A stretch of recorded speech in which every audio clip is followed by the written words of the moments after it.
శ్రీ గురుభ్యో నమః. మద్గురుదేవులు చినరామచంద్రయ్యార్లు వారి పాదపద్మములకు నమస్కరించుకుంటూ, శ్రీ సత్యానంద సత్యమయ్యార్లు వారికి నమస్కరించుకొని, శ్రీ భాగవత కృష్ణదేశికేంద్రులు వారు రచింపబడిన శక్తిద్వయ నిరాసకంబైన శుద్ధ నిర్గుణ తత్వ కందార్థ ధరువుల నుండి 5వ అధ్యాయము ఏరుకోపత్తి లక్షణము నుండి 4వ కందార్థము క్రమ సంఖ్య 68. ఎరుకోద్భవమెట్లన్నను సరళంబగు నారికేళ సలిలము భంగిన్ ఎరుకెట్ల పోవునన్నను కరిమింగిన వెలగ పండు కరణిగా నెరుగు తిరిగి రాని కరణింకోటెరుగు పరిపూర్ణమున్నది ఎరుక తానెరిగితే పరిపూర్ణమున్నది ఎరుక తానెరిగితే ఎరుకే మ్రగ్గును భస్మాసురుడు మ్రగ్గిన నాటి కరణిగా నెరుగు తిరిగి రాని కరణింకోటెరుగు. శ్రీ గురుభ్యో నమః. మద్గురుదేవులు శ్రీ శ్రీ పరమానంద శంకర నారాయణ స్వామి వారి పాదపద్మములకు నమస్కరించుకుంటూ, శ్రీమద్ భాగవత కృష్ణదేశికేంద్ర ప్రభువులచే విరచితమైన శక్తిద్వయ నిరాసకమైన శుద్ధ నిర్గుణ తత్వ కందార్థ ధరువులు 5వ అధ్యాయము ఎరుకోత్పత్తి లక్షణము నుండి ఈరోజు మనము 4వ కందార్థాన్ని విచారించుకుంటున్నాము. అయితే క్రిందటి కందార్థములో ఈ లేనెరుకను చక్కగా విచారించాలి, లేనెరుకను చక్కగా విచారించవలనన్నచో అది లేనెరుక ఏ విధంగా అగును? ఈ లేనెరుకయే సమస్తమును ఎరిగే ఎరుక. అది లేనిది ఎట్లగును అంటే, ఎండమావులను చూచి నీరు ఉన్నదని అన్నంత మాత్రమున అతడ నీరు లేదని విచారించినటువంటి వారికి మాత్రమే ఆ రహస్యం తెలుస్తుంది. విచారించిన వానికి అది సత్యమే. అట్లే గొడ్రాలకి బిడ్డ లేదు అని విచారించిన వానికి ఈ విధముగా విచారిస్తే అవి లేనట్లుగానే,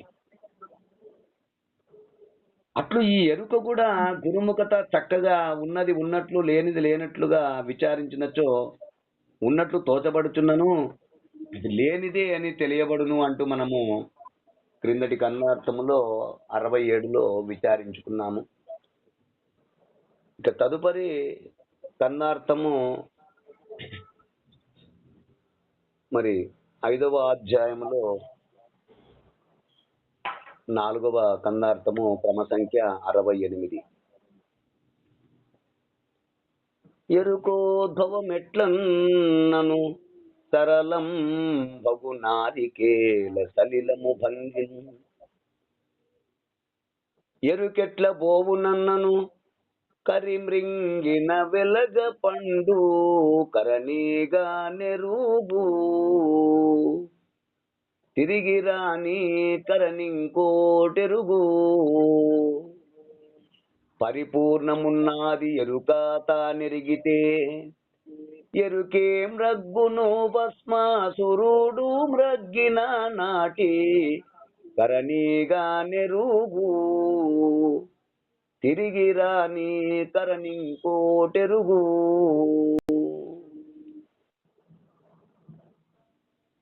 శిష్య, గురుదేవా, ఎరుకోద్భవం ఎట్లన్నను అంటే ఆ ఎరుక యొక్క ఉత్పత్తి క్రమము ఏ విధముగా పుట్టినది అన్నచో సరళంబగు నారికేల సలిలము భంగిన్.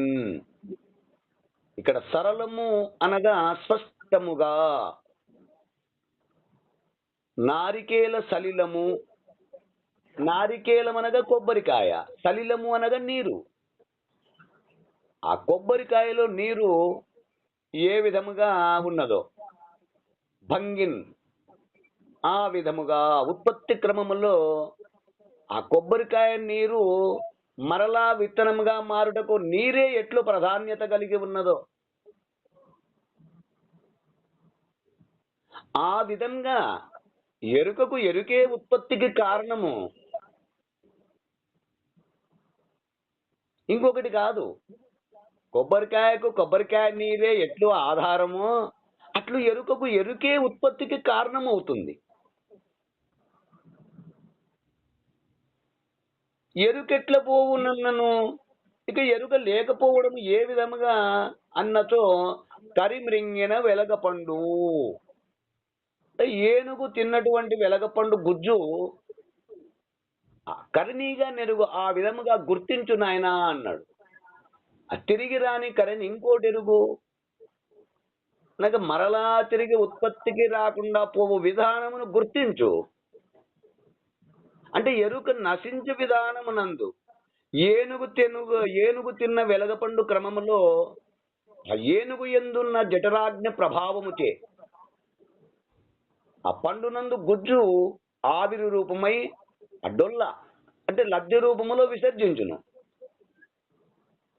ఆ గుజ్జు సప్తధాతువులుగా మార్పు చెంది పిండోత్పత్తికి కారణమవుతున్నది. అంటే ఇక్కడ తిరుగువచ్చు మార్గము సూచింపబడుతున్నది, అంటే పునరావృత్తి మార్గమును సూచింపబడుతున్నది. మళ్ళీ సృష్టికి కారణం పరిపూర్ణమున్నది, ఉన్నది పరిపూర్ణమేనని తాను లేనని ఈ ఎరుక తానెరిగితే, అంటే గుర్తెరిగే తెలివి గుర్తిస్తే ఎరుకే మ్రగ్గును, అంటే గుర్తు నశించును. ఏ విధంగా భస్మాసురుడు మ్రగ్గిన నాటి ఆ భస్మాసురుడను రాక్షసుడు నశించిన విధంగా ఈ కథ మనకు అందరికి తెలుసు. చెప్పండి స్వామి. ఆ పరమేశ్వరుణ్ణి ఆ తపస్సు చేసినప్పుడు, గొప్ప తపస్సు, ఘోర తపస్సు చేసి ఆయన దగ్గర వరము తీసుకొని మళ్ళీ తిరిగి ఇది నాకు అవునో కాదో నేను నమ్మేది ఎట్లా అని చెప్పని తననెత్తున ముందు నీ మీన్నే ప్రయోగం చేస్తానన్న కథ మనం అందరం విన్నాం.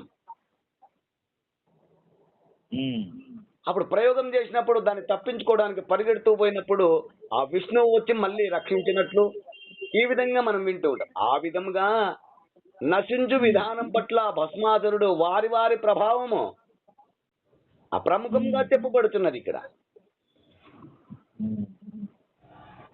ఎలాగనగా తన వర ప్రభావముచే ఇతరు నశించు విధానము ఏ విధముగా కలుగుతున్నదో ఆ వర ప్రభావమే తన అంతమునకు కూడా కారణమైనది.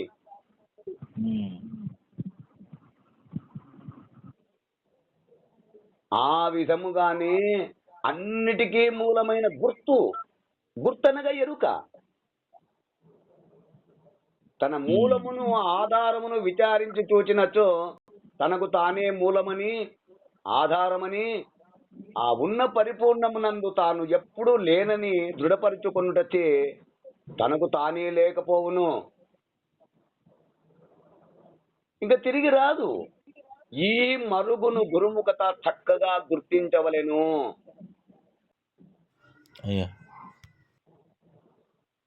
ఏ విధముగా కొబ్బరి బోండమునందు నీరు తనంతట తానుగా చేరునో ఆ విధముగానే లేని ఎరుక అంతటా నిండి ఉన్న బయలులో తనంతట తానుగా తెంచును.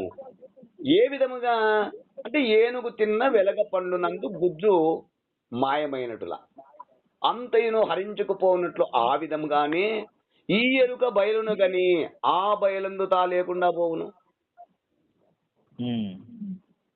ఏ విధముగా అంటే ఉపమానం చెప్పాడు. భస్మాసురుడు తన చేతిని తన తలపై ఉంచుకొని భస్మమై తాను నెత్తిన తన చేతితో తానే భస్మమైపోవును. ఆ విధముగానే ఈ ఎరుక ఆ గురుమూర్తి కృపచేత బయలును ఉండచూచనా ఆ బయలును తనకు మూలము లేదని ఎరిగిన తక్షణమే ఎరుక తనంతట తానుగా బయలందు లేకుండా పోవును. తక్షణమే గురు కృప కలిగిన తనకు మూలము గాని స్థానము గాని లేదు అని స్థాన స్వరూప స్వభావముల చేత చక్కగా గుర్తించి ఎప్పుడైతే గురుముఖత తెలుసుకున్నాడో ఆ క్షణమే తన లేమి కలిమి ఉల్లెక్కైపోతుంది, ఎక్కడా లేకుండా పోవును అంటూ మనకు ఈ కందార్థము ద్వారా వివరణను అందిస్తున్నారు. ఇంకా ఈ కందార్థమునందు లక్ష్యార్థ భావాన్ని తమ తమ గురువుల ద్వారా విచారించి తెలుసుకుంటారని కోరుకుంటూ జై గురుదేవ. జై గురుదేవ. జై గురుదేవ. జై గురుదేవ.